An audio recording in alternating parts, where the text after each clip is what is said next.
God's ways are often hidden, only to be revealed long after the fact. That's why I am very cautious about claiming to know God's true will at any given moment or in any given situation.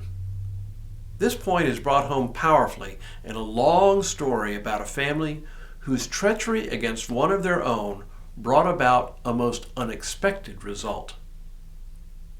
Hello, I'm Stuart Baskin, pastor of First Presbyterian Church of Tyler, Texas, and this is your daily devotional for Friday, June 24th, 2022. I'm thinking a lot this week about families, especially families in the Bible. The families we've looked at so far include the family of Adam and Eve, one of whose sons murdered his own brother, and the family of Isaac, whose son Jacob tricked and swindled his brother Esau out of his birthright and his blessing. But we saw in the first case that God acted in grace to protect Cain from harm even after banishing him and making him a fugitive and a wanderer. And we saw in the second story that Esau, even though he had been grievously wronged, reached out in reconciliation to his brother Jacob. Today's story is quite long and contains many twists and turns and more than a few detours, so I will summarize it pretty quickly. It begins in Genesis 37 and takes us all the way through the rest of Genesis, through chapter 50. It is the story of the sons of Jacob, the former trickster. The setup to the story is short and simple. It says, "This is the story of the family of Jacob. Joseph, being 17 years old, was shepherding the flock with his brothers. He was a helper to the sons of Bilhah and Zilpah, his father's wives, and Joseph brought a bad report of them to their father. Now Israel, that is Jacob, loved Joseph more than any of his children, because he was the son of his old age, and he had made him a long robe with sleeves. But when his brothers saw that their father loved him more than all his brothers, they hated him and could not speak peaceably to him." Joseph seems to have lacked self-awareness and basic social skills. He acts in ways that cause his brothers to despise him. In the very next section of the story, he reports having a series of dreams in which he sees his brothers bowing down to him. Clearly, not something one wants to say to one's older brothers. As the plot unfolds, Jacob sends Joseph out to track down his brothers who have taken the flocks out to pasture, and they've wandered far afield to find fresh pastures. When Joseph finally finds his brothers, as he's approaching them, they conspire to kill him. All that is except for one brother, Reuben, who encourages them instead to throw Joseph in a pit.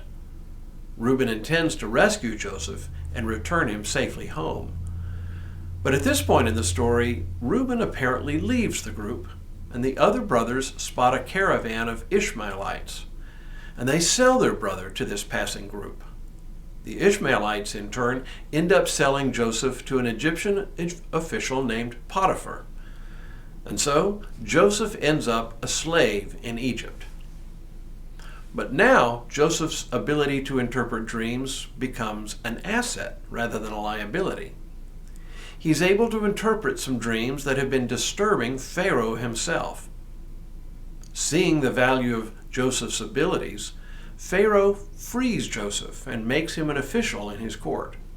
For one of the dreams that Joseph interprets indicates a coming famine. Joseph is charged with building storehouses and stockpiling enough grain so that when the famine comes, there will be sufficient food for the Egyptians to survive the drought. In time, the drought comes. And because of Joseph's uncanny ability not only to interpret dreams, but to carry out and plan a major public works project like this, the Egyptians indeed have enough food to survive. Now the story comes full circle. Joseph's brothers and their father Jacob hear about what has happened in Egypt. Jacob sends his sons to Egypt to see about buying grain.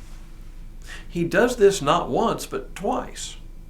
And on the second trip, Joseph finally reveals his identity to his brothers, who are understandably mortified. They know that Joseph, being a powerful man in the Egyptian court, could have them all executed. Instead, he does exactly the opposite. He forgives them and secures their future, ensuring their well-being throughout the course of this great famine. Now, Joseph provides another interpretation.